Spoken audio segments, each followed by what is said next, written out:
बिस्मिल्लाहिर्रहमानिर्रहीम। आज की वीडियो में खुश आमदीद। यूनिट 5 हमारा चल रहा है, ये उसका दूसरा पार्ट है। डिज़ाइनिंग वेबसाइट के ऊपर बात हो रही है। आज की वीडियो में हम बात करेंगे लिस्ट बनाना, ऑर्डर्ड लिस्ट और अनऑर्डर्ड लिस्ट क्या है और नेस्टेड लिस्ट क्या है। एक वेब पेज के ऊपर पिक्चर्स कैसे लगाई जा सकती हैं और बैकग्राउंड कैसे हम लगा सकते हैं, हाइपरलिंक क्या है, और एक वेब पेज के ऊपर टेबल्स कैसे बनाए जा सकते हैं। इन्हें हम पढ़ेंगे भी सही और साथ साथ इनको करके भी देखेंगे। तो सबसे पहले लिस्ट बनाना। लिस्ट क्या होती है कि बाज़ औक़ात हमें मालूमात को एक लिस्ट की सूरत में दिखाना होता है, और जैसा कि मज़ामीन की लिस्ट है, असातिज़ा कराम के नाम की लिस्ट है, या कोई दोस्तों के नाम की लिस्ट है। तो HTML के अंदर ये इस मंदरजा टाइप्स हैं 4, इनकी जो है वो लिस्ट हो सकती है। जैसे इवन अगर आप इसी पेज को ही देख लें तो ये जो पॉइंट्स बने हुए हैं ये भी एक लिस्ट की सूरत में ही नज़र आ रहे हैं आपको। तो लिस्ट की पहली किस्म है अनऑर्डर्ड लिस्ट, एक है ऑर्डर्ड लिस्ट यानी तरतीब वाइज लिस्ट, एक है डेफिनेशन लिस्ट और एक है नेस्टेड लिस्ट। इन सबको बारी बारी देखते हैं जी। सबसे पहले है जी बेतरतीब या अनऑर्डर्ड लिस्ट। इस किस्म की लिस्ट में अशिया की जो नाम है उनकी तरतीब अहम नहीं होती। दूसरे अल्फाज में हम ये कह सकते हैं कि अगर हम मवाद की तरतीब बदल भी दें तो इससे कोई फ़र्क नहीं पड़ता। अनऑर्डर्ड लिस्ट के लिए हमारे पास UL का टैग है। जब भी हम लिस्ट क्रिएट करेंगे तो UL का टैग होगा, और लिस्ट की हर आइटम के लिए हमारे पास लिस्ट आइटम या LI का टैग है। इसको करके देखते हैं ये कैसे है। सबसे पहले हम लिखते हैं अनऑर्डर्ड लिस्ट, इसको स्टार्ट किया, इसे क्लोज भी साथ ही कर लिया। उसके बाद टैब के बाद कोई लिस्ट आइटम बना लें, इसे आप कह दें फर्स्ट, इसे क्लोज कर दें लिस्ट आइटम। ये हो गया सेकंड, इसे क्लोज कर दें। इसी तरह एक और बना लें थर्ड। अच्छा यहाँ पे देखें ये थोड़ा एंगल ब्रैकेट गलत लग गया, इसे आप कह दें थर्ड।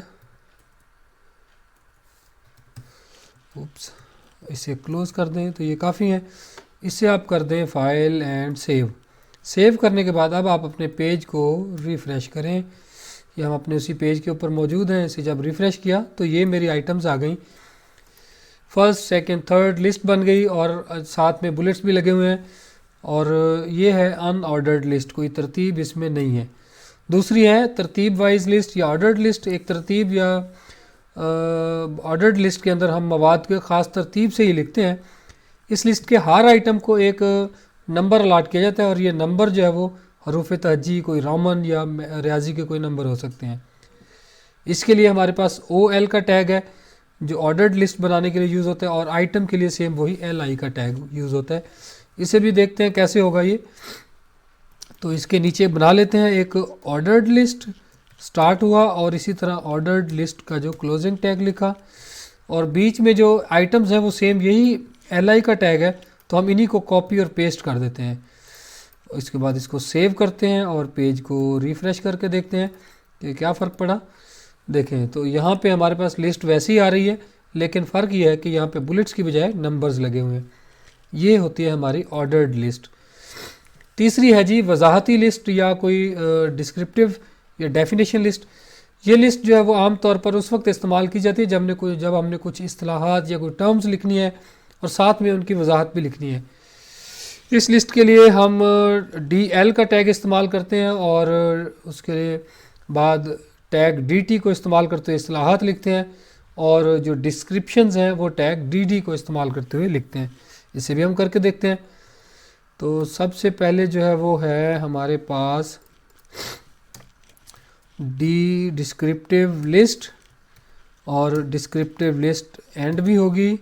इसके अंदर जो है वो आप बनाएंगे DT का टैग। यहाँ पे आप लिखेंगे उसकी जो हमारी जो कोई इस्तिलाह है उसका मेन टर्म, उसका नाम लिखेंगे। जैसे मैं लिख रहा हूँ कीबोर्ड, DT को क्लोज़ करेंगे। उसके बाद आप इसकी DD के अंदर कीबोर्ड की डेफिनेशन लिख देंगे, कोई भी आप लिख सकते हैं। Keyboard is an input device, आप ये कह सकते हैं। उसके बाद DT को क्लोज़ भी करेंगे। इसी तरह एक और DT बना लें जी माउस, और DT को क्लोज़ भी करेंगे, और इसके अंदर भी DD इसकी डेफिनेशन भी लिख लें। Mouse is an input device, इसको भी क्लोज़ कर लें, और ये क्लोज़ हो गया। अब इसको सेव कर लें हमने सिर्फ 2 ही आइटम बनाई है इसके अंदर, तो इसको सेव कर लिया। सेव करने के बाद आप इस पेज को रिफ़्रेश करें तो देखिए ये किस तरह से लिस्ट है कि एक आपकी मेन हेडिंग है, नीचे उसकी डेफिनेशन है, ये पैराग्राफ की सूरत में 2-4 लाइनें जितनी भी आप लिखना चाहते हैं लिख सकते हैं। इसी तरह माउस है और फिर उसके आगे डेफिनेशन है। ये हो गई हमारी डिस्क्रिप्टिव लिस्ट। आखिरी टाइप है जी नेस्टेड लिस्ट। इसमें हम ये है कि जब किसी एक लिस्ट के अंदर एक आइटम की भी अपनी सब लिस्ट हो सकती है, इसी हम कहते हैं नेस्टेड लिस्ट। ये उस वक्त कारआमद होती है जब एक आइटम के लिए एक से ज़्यादा ऑप्शंस होते हैं। यानी एक आइटम है लेकिन उसके अंदर मज़ीद ऑप्शंस हैं। कैसे, इसे भी करके देख लेते हैं। इसी को हम ले जाते हैं थोड़ा सा नीचे, यहाँ बना लेते हैं एक और लिस्ट। हम कहते हैं जी बनाते हैं ordered list. Ordered list and view करेंगे। इसके जो आइटम्स हैं हम यही कॉपी कर लेते हैं, ये सारे यहाँ से कॉपी किए, यहाँ पे पेस्ट कर लिए। जो सेकंड आइटम है हम इसके लिए कहते हैं जी सेकंड आइटम के अंदर एक अनऑर्डर्ड लिस्ट और ऐड कर दें। इसी को आप एंड भी करेंगे और इसके जो आइटम्स हैं उनको भी आप यहाँ पे टाइप करेंगे 1 बाय 1। li सब लिस्ट 1। इसी तरह इसे भी क्लोज़ करें, एक और बनाएं सब लिस्ट 2। ये 2 आइटम काफ़ी हैं, आपको समझ आ जाएगी। इसे सेव करें और वापस पेज के ऊपर आएँ, इसे रिफ़्रेश करें तो देखें हमारे पास थोड़ा इसमें क्या हमने गड़बड़ किया। हाँ, इसका ये क्लोजिंग टैग नहीं लिखा तो उसने ये थर्ड को भी उसी के अंदर ही इंक्लूड कर दिया। इसको सेव करें तो हमारे पास फर्स्ट आइटम, सेकंड आइटम के सब आगे फर्दर 2 सब आइटम्स हैं और उसके बाद थर्ड आइटम।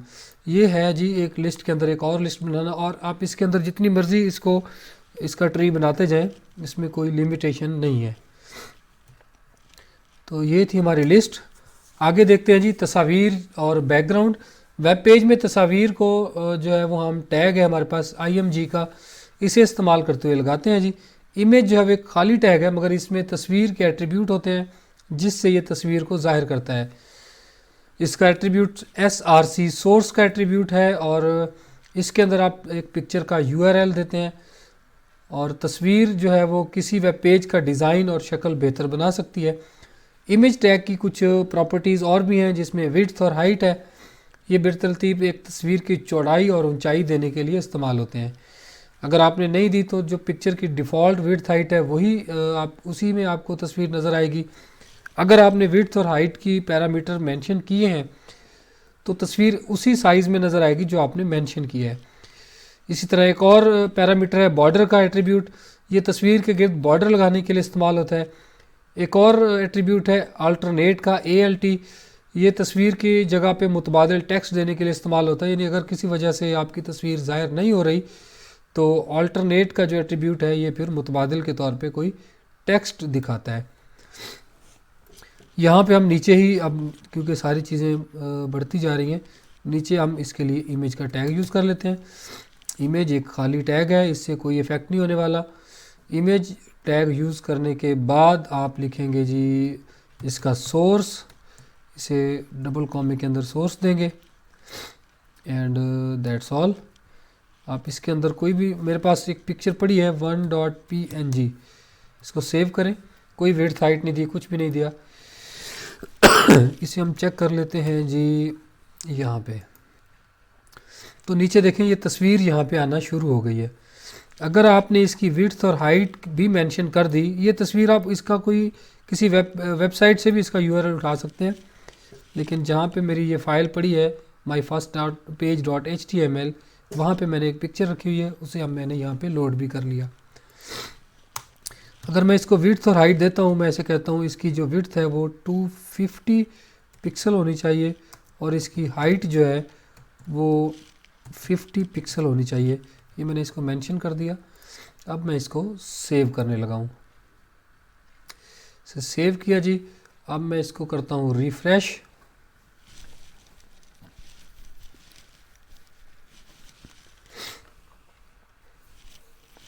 रिफ़्रेश करते हैं जी इसको, पेज को। जब मैंने इसको रिफ़्रेश किया तो ये देखें पिक्चर का जो साइज़ है वो ज़रा डिफरेंट हो गया है। क्योंकि मैंने इसको साइज़ बता दिया है। इसी तरह मैं इसको बॉर्डर का पेरीमीटर दे देता हूँ, बॉर्डर कहता हूँ 1, तो इसके गिर्द एक बॉर्डर भी लग जाएगा। लेकिन ये विड्थ हाइट अच्छी नहीं लग रही क्योंकि ज़रा छोटी हो गई है पिक्चर ज़्यादा ही, तो मैं इसको ख़त्म कर रहा हूँ। इसको सेव किया, इसको रिफ़्रेश किया, तो देखिए पिक्चर के अगेंस्ट जो है वो एक बॉर्डर भी लग गया है। इस तरह से आप अपने पेज के ऊपर तस्वीर और उसके ऊपर अलावा बैकग्राउंड के ऊपर उसके पिक्चर के साइडों पे बॉर्डर भी लगा सकते हैं।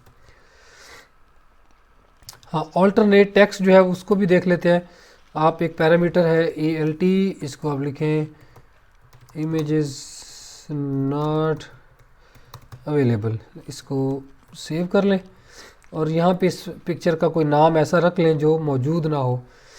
इसको रिफ़्रेश किया तो देखें इमेज इज़ नॉट अवेलेबल का मैसेज आपको यहाँ पे नज़र आना शुरू हो गया है। आगे चलते हैं जी, वापस इसका नाम वही रखते हैं जो पहले से इमेज मौजूद है। ठीक हो गया जी। अब आगे देखते हैं जी, वेब पेज के बैकग्राउंड और फोरग्राउंड कलर लगाना। बॉडी टैग का एट्रीब्यूट जो है इसका BG कलर, वो वेब पेज के बैकग्राउंड को मुख्तलिफ रंग देने के लिए इस्तेमाल होता है। और इसी तरह बॉडी टैग का ही एक एट्रीब्यूट है टेक्स्ट, ये टेक्स्ट को मुख्तलिफ रंग देने के लिए इस्तेमाल किया जाता है, लेकिन ये एट्रीब्यूट HTML5 में नहीं आते। ये जो बॉडी के एट्रीब्यूट हैं BG कलर और कोई इमेज के लिए, तो वो फिर HTML5 में इनका यूज़ नहीं है। अगर आप वहाँ पे यूज़ करते हैं तो ये आपका पेज जो है वो HTML5 कंपेटिबल नहीं होता। अब एक एग्जांपल देखें, बॉडी है, बॉडी के अंदर आपने BG कलर लिखा है E6 और एक टेक्स्ट उसको दिया है रेड। तो हम ये चेक करते हैं इसका क्या इफ़ेक्ट आता है। ये हमारे पास बॉडी का टैग यहाँ पे मौजूद है, मैं इसे कहता हूँ BG colour is equal to number sign, ये नंबर बताने के लिए। और यहाँ पे ये 3 हेक्साडेसिमल नंबर आप देते हैं, 6, और ये 3 कम्बिनेशन होते हैं RGB। तो E6 दिया, इसको सेव किया, पेज को रिफ़्रेश किया, तो देखें बैकग्राउंड पे थोड़ा कलर जो है वो चेंज हो गया। अब ये वाइट बैकग्राउंड नहीं है, थोड़ा सा ये डिफरेंट है। और यहाँ पे कलर, ये कलर जो है फोरग्राउंड कलर है, आप इसको रेड कहेंगे, तो आपकी पेज के ऊपर जो भी लिखा हुआ है वो रेड होने वाला है। नहीं हुआ, ओके, ये पैरामीटर यहाँ पे अवेलेबल नहीं है। कलर नहीं, सॉरी, टेक्स्ट इसका एट्रीब्यूट है जी। इससे हम करते हैं पेज को रिफ़्रेश जी, तो ये बॉर्डर्स मैथ हर चीज़ जो है वो रेड हो गई है। लेकिन साथ में उसने ये बताया कि ये पैरामीटर HTML5 के अंदर अवेलेबल नहीं है। ठीक हो गया जी। ये अगला है जी, वेब पेज के बैकग्राउंड में एक तस्वीर लगाना। तो बॉडी टैग का ही एक एट्रीब्यूट है बैकग्राउंड, आप उसके अंदर उसको इस्तेमाल करते हुए एक तस्वीर जो है वो एक पेज के बैकग्राउंड में भी यूज़ कर सकते हैं। हमारे पास तस्वीर यही मौजूद है, तो हम इसी तस्वीर को कोशिश करते हैं इसके बैकग्राउंड पे लगाने की। बैकग्राउंड, और यहाँ पे अपनी पिक्चर का नाम लिख लें 1.png, इसे सेव करें और इसको करें रिफ़्रेश। तो वही तस्वीर जो है अब पेज के बैकग्राउंड के तौर पे यूज़ हो रही है। ये तस्वीर इमेज टैग के ज़रिए से आ रही है और पीछे वही तस्वीर रिपीट हो रही है और हमारे पेज के बैकग्राउंड के तौर पे यूज़ हो रही है। तो ये अच्छी नहीं है।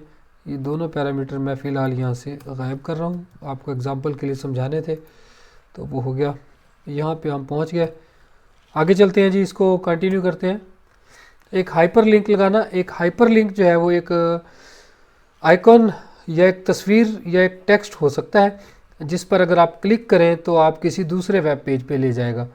जैसे वेब पेज पे जो है ये टैग हमारे पास है ए, ये हाइपर लिंक लगाने के लिए इस्तेमाल होता है और इस मकसद के लिए हम इसका एक एट्रीब्यूट है href, उसे इस्तेमाल करते हुए किसी भी वेबसाइट का एड्रेस दे सकते हैं। तो ये भी प्रैक्टिकली करके देखने से ही ज़्यादा अंडरस्टैंडिंग बनेगी इसकी। इसको हम स्टार्ट में ले जाते हैं। यहाँ पे आप लगाते हैं कोई ए टैग और इसका href आप इसके अंदर लिख रहे हैं http://www.google.com और इसको बंद करें। इस यहाँ पे लिख दें क्लिक हेयर टू विजिट, बल्कि क्लिक टू विजिट गूगल और इस टैग को क्लोज कर दें। इसे सेव करें, इसे रिफ़्रेश करें तो ये हमारे पास हमारा टैग है। इसमें कुछ इशू लग रहा है, href, हाँ ये href नहीं है, href है। इसे सेव करें। अब देखें, अब ये बन गया हमारे पास हाइपरलिंक। इसका कलर भी देख लें, इसके नीचे लाइन लगी हुई है। ये पैरामीटर आप CSS के अंदर आप इसकी जो लुक एंड फील है उसको चेंज कर सकते हैं। यहाँ पे मैं अगर क्लिक करता हूँ तो ये हम पहुँच गए google.com के ऊपर। वापस चलते हैं इसी पेज के ऊपर। ये है जी हमारा हाइपरलिंक। आगे देखते हैं हम एक एंकर बनाना। एंकर आपको किसी वेब पेज के एक हिस्से से दूसरे हिस्से तक ले जाता है। ये भी टैग ए का ही एक एट्रीब्यूट है। फ़र्ज़ करें आप एक वेब पेज बहुत बड़ा है, उसके ऊपर काफ़ी सारा मटेरियल है जो नज़र आ रहा है और आप उस मटेरियल को स्क्रॉल करते करते पेज के नीचे एंड तक आ गए। अब आपने वापस ऊपर जाना है तो या तो वही स्क्रॉल बार यूज़ करें या फिर नीचे एक बटन बना लें गो टू टॉप का और ऊपर भी उसका एंकर लगा लें। इससे क्या होगा, आप एक पेज के ऊपर वापस उसी टॉप पे उसी सेक्शन पे पहुंच जाएंगे। उसका तरीका क्या है, सबसे पहले एक एंकर एक टैग बनाएंगे ए, उसका नाम देंगे उसे एक, और फिर उसी नाम को href के अंदर यूज़ करेंगे। करके देखते हैं इसको कैसे करना है। हम टॉप पे पहुंच गए जी। यहाँ पे मैं बना लेता हूँ मेरा एक रेफरेंस, इसका नाम मैं इसको देता हूँ टॉप। आप कोई भी नाम दे सकते हैं और इसको क्लोज भी कर देता हूँ और इसके अलावा इसके अंदर कुछ नहीं लिखना। और उसके बाद पेज के सबसे आखिर में मैं लिखता हूँ जी वही ए, इसका href जो है वो मैं इसको वही टॉप नंबर साइन और टॉप जो आपने नाम दिया था, और यहाँ पे आप लिखेंगे click to go to top. इसे आप बंद कर देंगे। अभी आप इसको सेव कर लें और सेव करने के बाद आप इस पेज को ज़रा रिफ़्रेश करें तो देखें ये नीचे हमारे पास यहाँ पे ही आ गया गो टू टॉप का। यहाँ जैसे ही मैं क्लिक करता हूँ आप वापस ऊपर चलें कि पेज जितनी उसकी इन्फॉर्मेशन है वो उससे ऊपर ले जाता है। जब आप टेबल वगैरह बनाएंगे तो ये चीज़ें फिर ये इधर ही मौजूद है।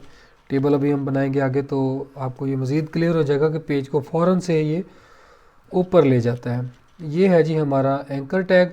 और इसी तरह आप जो हाइपरलिंक है ये किसी तस्वीर के ऊपर भी लगा सकते हैं, इमेज के ऊपर। उसके लिए आपको करना ये होगा कि इमेज का टैग जो है वो एंकर के हाइपरलिंक के टैग के अंदर लगाएंगे जी। इस वीडियो का नेक्स्ट टॉपिक है जी टेबल बनाना। हम HTML में टैग है हमारे पास टेबल, उसकी मदद से हम टेबल बना सकते हैं। इस टेबल की हर कतार या रो को हम TR की मदद से बनाते हैं। टेबल के हेडर को TH की मदद से बनाया जाता है और इसका जो डेटा है उसे हम TD टेबल डेटा के टैग से बनाते हैं। तो इनको पहले टेबल एक बनाते हैं, फिर उसके बाद अगले पैरामीटर्स को देखेंगे। तो यहाँ पे आते हैं जी, हम पहले टेबल को स्टार्ट करते हैं। टेबल, ये टेबल एंड हो गया। उसके बाद हम आते हैं table row start, table row का एंड, और इसके अंदर आप सबसे पहले टेबल हेड, हेड के अंदर आप लिखें पहले ID, टेबल हेड एंड।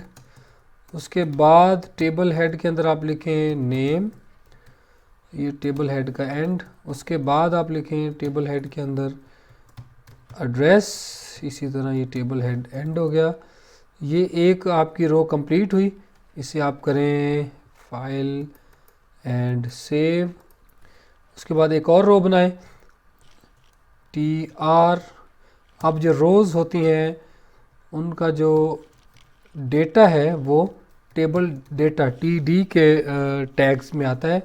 पहले आप उसको कह दें ID उसकी 1 है, क्योंकि पहले उस टेबल के अंदर हमने ID देनी है, तो उसके हमने वैल्यू दी 1 TD। उसके बाद नेम हम कह देते हैं जी जीशान ले लेते हैं जी, TD को क्लोज़ किया। इसी तरह TD, इसका एड्रेस है जी GHS लूथर्ड। ये टेबल डेटा क्लोज़ करते हैं। इसे हम सेव कर लेते हैं। सेव करने के बाद आप अपना पेज को रिफ़्रेश करके देखते हैं कि इसका क्या इफ़ेक्ट हुआ है। ये सॉरी ये गलत खुल गया। ये इसे हम करते हैं रिफ़्रेश। तो ये हमारे पास टेबल है जी बना हुआ सबसे टॉप पे। अच्छा, अभी देख रहे हैं ये इतना नज़र नहीं आ रहा कि टेबल बड़ा क्लियर है। इसे हम करते हैं, इसका एक बॉर्डर लगाते हैं। इसका एक पैरामीटर है बॉर्डर, आप इसे कह दें 1। इसे सेव किया, आप इसको रिफ़्रेश करें तो अब देखें ये टेबुलर फॉर्मेट में आपको नज़र आ रहा है। आप जितनी बड़ा टेबल बनाना चाहते हैं, ये जितनी रोज़ आप बनाएंगे ये उतना बड़ा टेबल आप बना लेंगे। आप इसको कॉपी कर लें। ये कुछ रोज़ मैंने कॉपी पेस्ट कर दी हैं, और पहली आईडी 1 है, दूसरी 2 है, तीसरी 3 है, फिर ये 4 है। अच्छा, ये इसके ऊपर हम इस कॉल स्पैन लगाएंगे, इसलिए मैं 2 जगह पे आईडी 4 यूज़ कर रहा हूँ। बाकी इन्फॉर्मेशन सेम वही रहने देते हैं। इसे सेव करके इसको रिफ़्रेश करें तो देखें ये इस तरह से ये एक टेबल बड़ा बन गया। इसके अंदर आप जितनी इन्फॉर्मेशन ऐड करते हैं, नए कॉलम बनाने हैं तो आप टेबल डेटा ऐड करेंगे, नई लाइन बनानी है तो टेबल रो ऐड करेंगे, और इस तरह आप ये जितना मर्ज़ी इसको टेबल को एक्सपेंड कर सकते हैं। आपकी वीडियो में अगला टॉपिक है जी कॉल स्पैन का। तो एक सेल को एक से ज़्यादा सेल्स तक फैलाने के लिए हम टेबल की ही एट्रीब्यूट है कॉल स्पैन, उसका इस्तेमाल करेंगे। कैसे करेंगे, आप आ जाएं वापस अपने कोड के अंदर।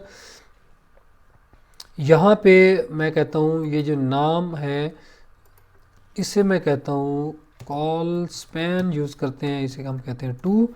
तो जब हम कॉल स्पैन 2 करेंगे, इसका मतलब ये 2 टेबल डेटा के ऊपर ये एक ही जो हमारा टेबल डेटा का पैरामीटर है वो मुश्तमिल है। तो अब ये वाला हिस्सा आप इसका डिलीट कर देंगे। अब जब आप इसको सेव कर लेते हैं, फाइल सेव करने के बाद अब आप पेज को रिफ़्रेश करें तो आपको समझ आ जाएगी कि ये देखें ये जो सेल है लाइन नंबर 4 के ऊपर ये 2 कॉलम्स पे मुश्तमिल हो गया, क्योंकि आपने कॉल स्पैन 2 कर दिया है। तो ये जहाँ पे ये कॉलम्स स्पैन हो रहे हैं, आप इसी तरह रोज़ को भी स्पैन कर सकते हैं। तो उसके लिए रो स्पैन है। अगर हम एक कतार को एक से ज़्यादा कतारों तक फैलाना चाहते हैं तो इस मकसद के लिए हम फिर टेबल का ही एट्रीब्यूट है रो स्पैन, उसे इस्तेमाल करेंगे। तो आते हैं वापस अपने कोड में। हम आकर यहाँ पे यूज़ कर लेते हैं जी पहले ही जो हमारा सेल है, यहाँ पे हम लगाते हैं row span is equal to 2, यानी 2 लाइनें हम स्पैन कर रहे हैं। तो उस केस में फिर हम ये वाला हिस्सा इसका डिलीट कर देंगे। इसे सेव कर लेते हैं। सेव करने के बाद आप इसको रिफ़्रेश करेंगे तो आप देख सकते हैं कि ये एक लाइन, ये दूसरी लाइन, लेकिन इसका जो पहला सेल है आईडी वाला, उसमें ये जो 2 लाइनें हैं वो स्पैन होके एक ही लाइन बन चुकी है।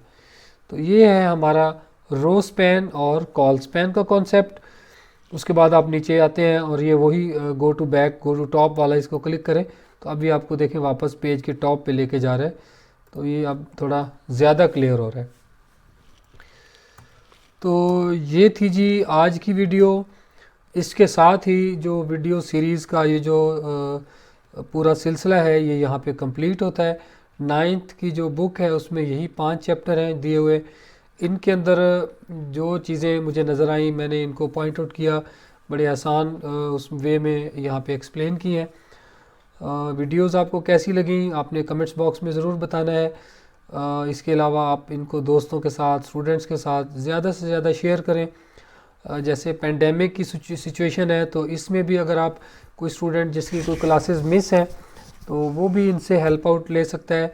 मज़ीद अगर आपको कोई चीज़ लगता है कि थोड़ी एक्सप्लेन करने की ज़रूरत है तो मुझे कमेंट्स बॉक्स में बताइएगा, आप मुझसे कांटेक्ट कर सकते हैं। तो इंशाल्लाह उस हवाले से भी आपको अपडेट कर दिया जाएगा। मुझे दीजिए इजाज़त। अल्लाह हाफिज़।